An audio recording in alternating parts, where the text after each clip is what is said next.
هذا رجل اشتغل في شركة ومع زوجته وأبنائه سوداني، والرجل هذا إنسان فاهم وعارف وبار في والدينه، والدته حية في السودان فراح يحجز لها عمرة، فجاءت واستقبلها في مطار جدة.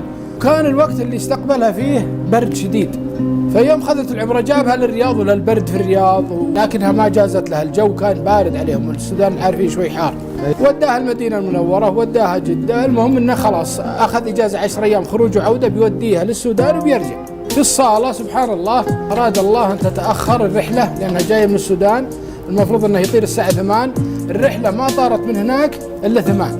صار عصبي وصار يتكلم على الموظفين، طلع صوته كان متعصب مرة.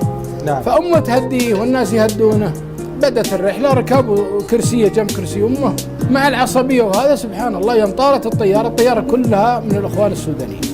يوم طارت الطيارة ويجي كتمة ويبي يتنفس ما قدر، يبي يتنفس، عقب ما طارت لها نص ساعة خافت ما تدري وش، نادوا الكابتن قام أعلن هل يوجد دكتور في الطيارة. سبحان الله كان في طبيبة سودانية من ضمن الركاب، جات وكشفت عليه قالت هذا مع عزبة قلبية شديدة ولازم على طول نوديه المستشفى. فأعلن الطيار أن الرحلة بترجع لمطار جدة. اللي صار كالتالي، السودانيين كلهم جو يطمنون على الأم، أنت تعرفين أحد في جدة؟ طبعا بياخذونها الإسعاف. قالت والله أنا جاية زيارة حج وولدي هذا هو اللي كل شيء، أنا ما أعرف أحد هناك.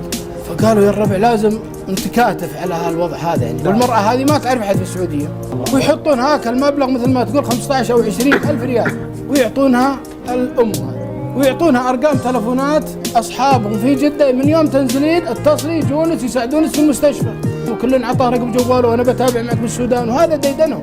والله ما اقولها مجامل، القصه هذه حقيقيه ومثبته في سبحان الله. كشفت الدكتوره على المريض قالت لا يستطيع انه يواصل للسودان. فاعلن الكابتن احنا براجعين المطار، بنرجع المطار الخرطوم. يوم نزلوا في المطار اثر الرجال متوفى، والدكتوره دارت انه متوفى، ولكن قالت ما به يدفن في السعودية، يدفن في السودان عند هله. فاستقبلوا هله، صلوا عليه ودفنوا عليه في السودان. فسبحان الله شوف حكمة الدكتورة وهالجماعة اللي في الطيارة من الإخوان السودانيين وقفتهم مع المرأة.